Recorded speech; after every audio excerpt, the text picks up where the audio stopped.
I would have done better with Watson's or something. I would have picked it up,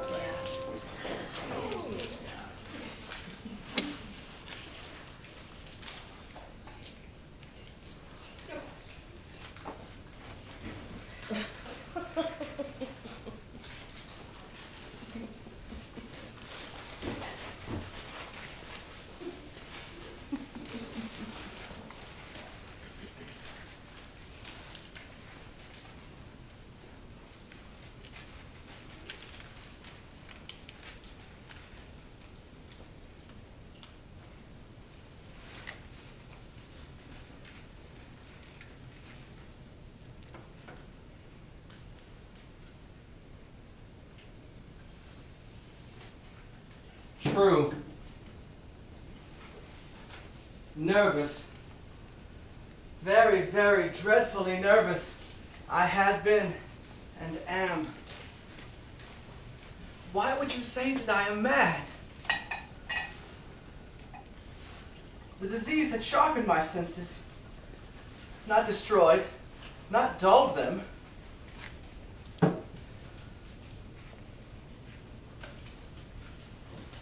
Above all was the sense of hearing acute.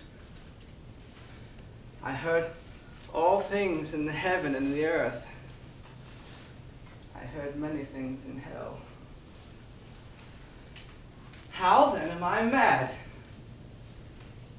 Hearken and observe how healthily, how calmly I can tell you the whole tale.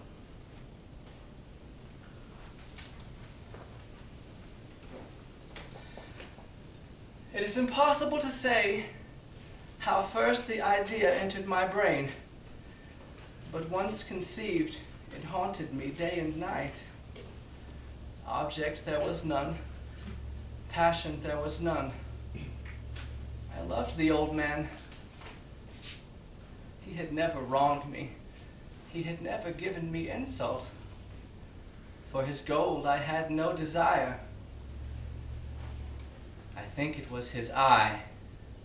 Yes, it was this. He had the eye of a vulture, a pale blue eye with a film over it. Whenever it fell upon me, my blood ran cold. And so, by degrees, very gradually, I made up my mind to take the life of the old man, and thus rid myself of the eye forever. Now this is the point. You fancy me mad. Madmen know nothing. But you should have seen me. You should have seen how wisely I proceeded. With what caution, with what foresight, with what dissimulation I went to work. I was never kinder to the old man than during the whole week before I killed him.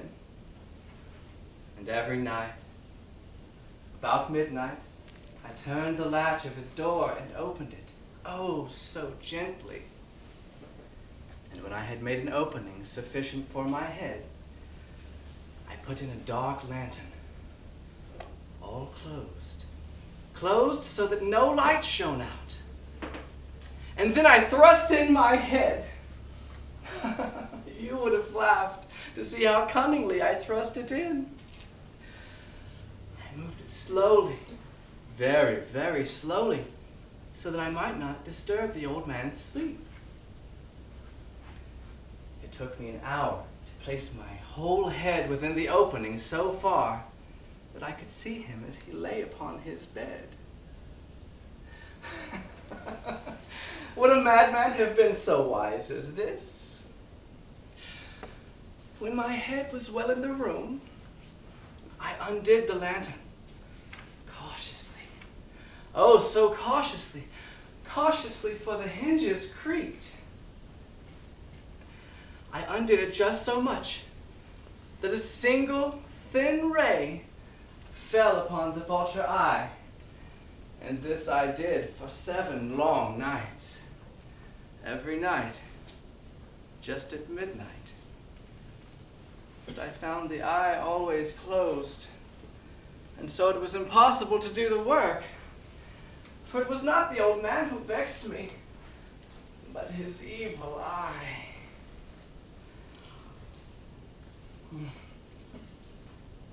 And every morning, when the day broke, I went boldly into his chamber and spoke courageously to him, calling him by name in a hearty tone and inquiring him how he has passed the night. So you see, he would have been a very profound old man indeed to have known that every night, just at 12, I watched over him while he slept.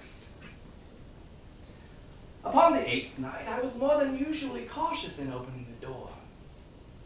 A watch's minute hand moved more quickly than did mine. Never before that night had I felt the extent of my own powers, of my sagacity. I could scarcely contain my feelings of triumph. To think that there I was, opening the door little by little, and he not even to dream of my secret deeds or thoughts. I fairly chuckled at the idea, and perhaps he heard me, for he moved in the bed suddenly as if startled. Now you may think that I drew back, but no. His room was as black as pitch with the thick darkness, for his shutters were close fastened for fear of robbers. And I knew that he could not see the opening of the door, and I kept pushing it on, steadily.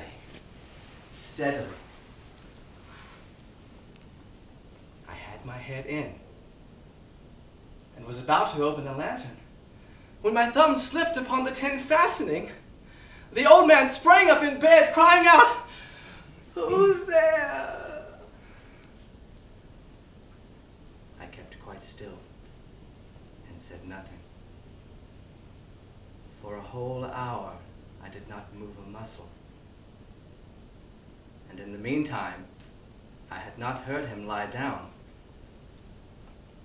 He was still sitting up in the bed, listening, just as I had done night after night, hearkening to the death watches in the wall. Presently I heard a slight groan, and I knew it was the groan of mortal terror. It was not a groan of pain or of grief. Oh no. It was the low, stifled sound that arises from the bottom of the soul when overcharged with awe. I knew the sound well.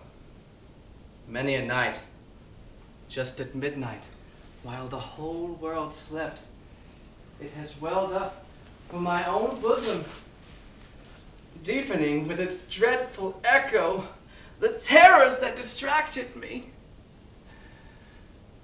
I say I knew it well. I knew what the old man felt, and I pitied him. Although I chuckled at heart, I knew he had been lying awake ever since the first slight noise when he had turned in the bed.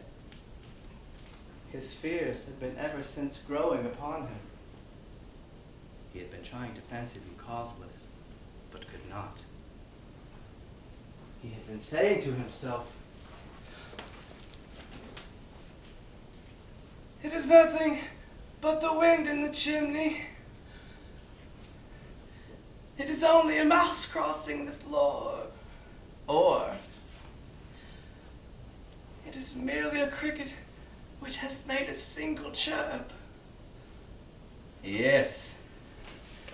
He had been trying to comfort himself with these suppositions, but had found all in vain. All in vain, because death, in approaching him, had stalked with his black shadow before him and enveloped the victim. And it was the mournful influence of the unperceived shadow that caused him to feel, although he neither saw nor heard, to feel the presence of my head within the room.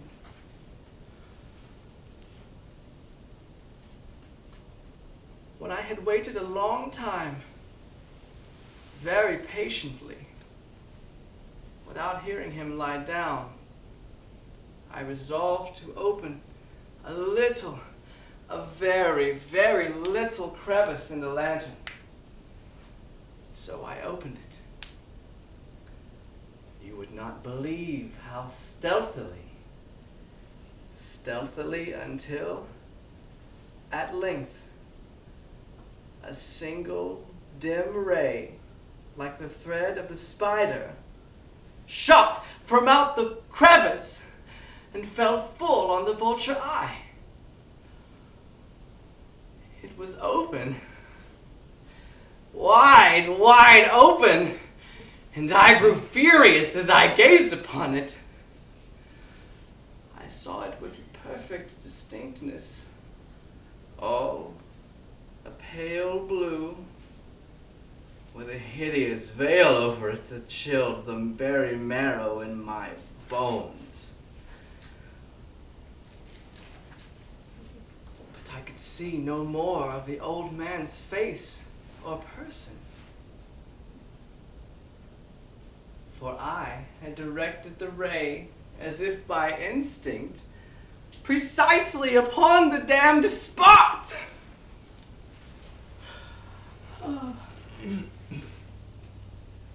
And have I not told you that what you mistake for madness is but over-acuteness of the senses?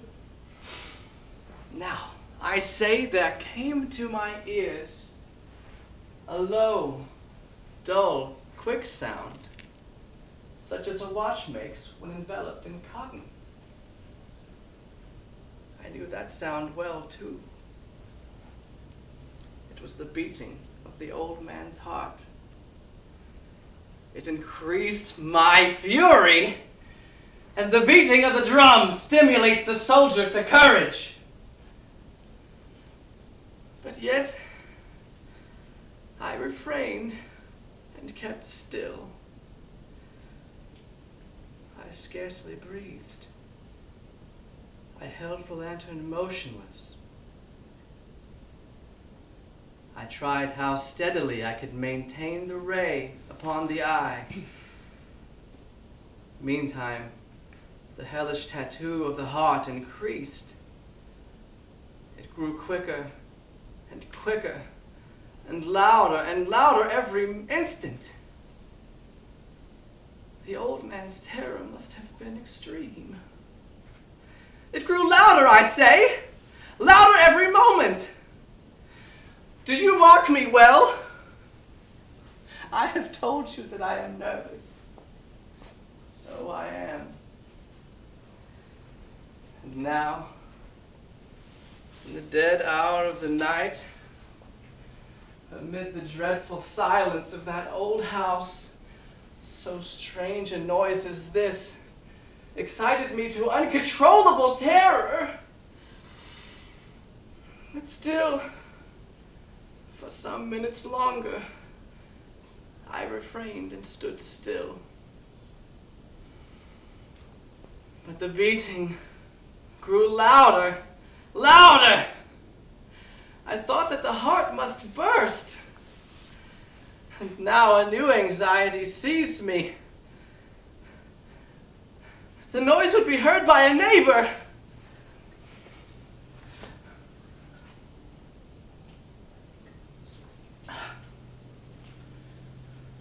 The old man's hour had come.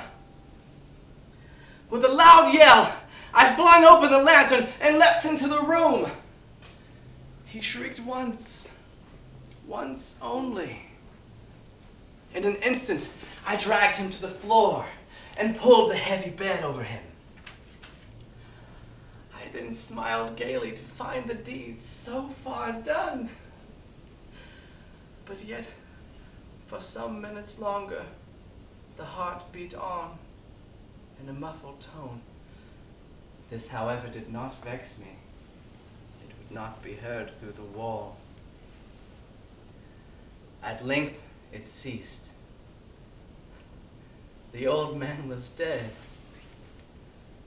I removed the bed and examined the corpse. Yes, he was stone dead.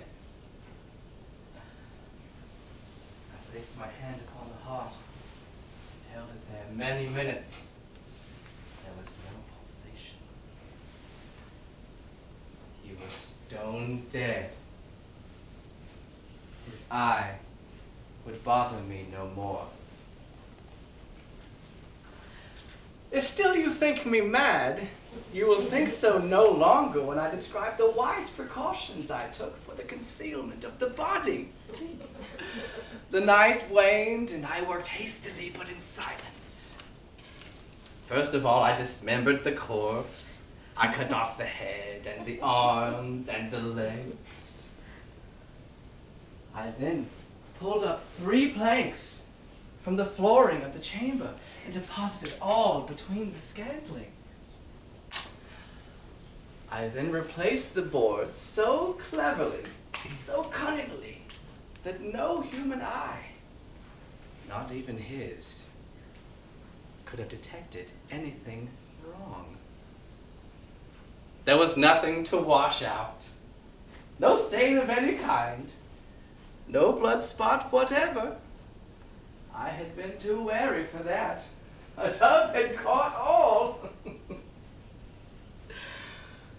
When I had made an end of these labors, it was 4 o'clock, still dark as midnight. As the bell sounded the hour, there came a knocking at the street door. I went down to open it with a light heart, for what had I to fear? There entered 3 men who introduced themselves with perfect suavity as officers of the police. A shriek had been heard by a neighbor in the night. Suspicion of foul play had been aroused. Information had been lodged at the police office, and they, the officers, had been deputed to search the premises. I smiled, for what had I to fear? I bade the gentleman welcome.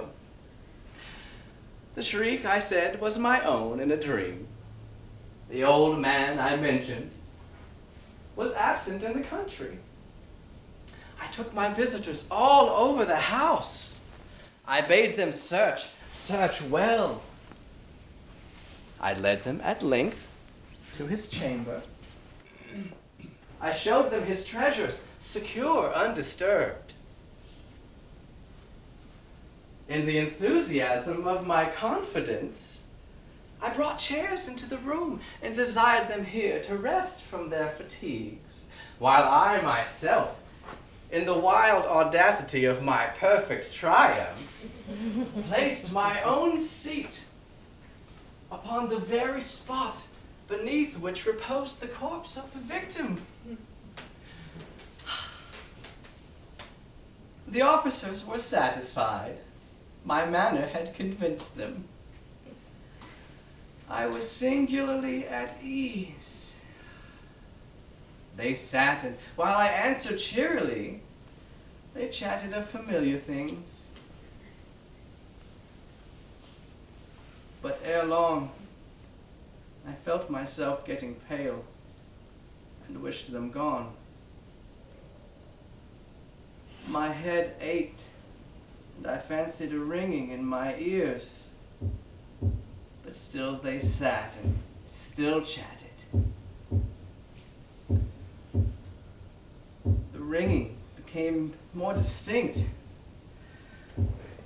It continued and became more distinct. I talked more freely to get rid of the feeling, but it continued and gained definiteness until, at length, I found that the sound was not within my ears.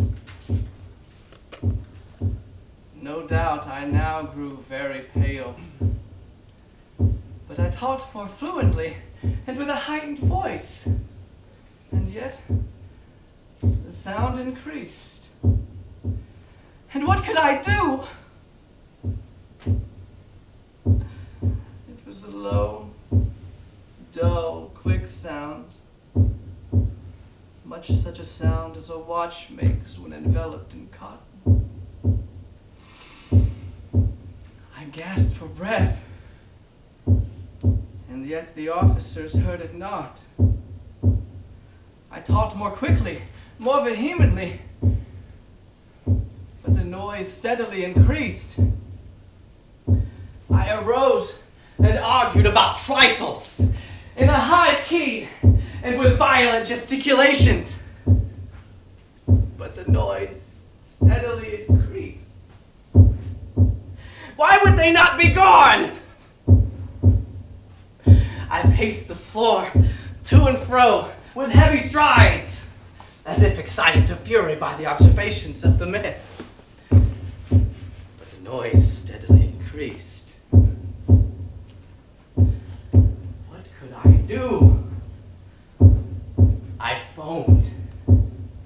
I raved. I swore. I swung the chair upon which I had been sitting and grated it upon the boards. But the noise arose over all and continually increased. It grew louder, louder, louder, and still they chatted pleasantly and smiled. Was it possible they heard not? No. No. They heard.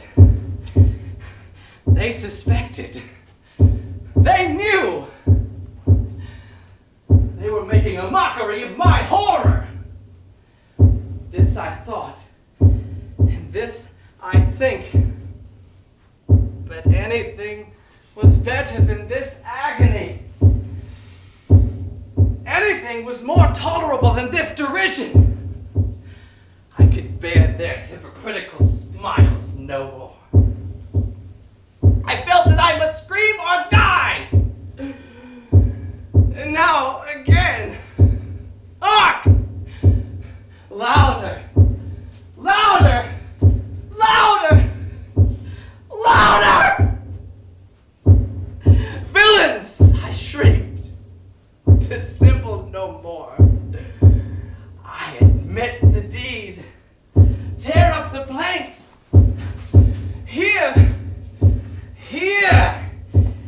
It's the beating of his hideous heart.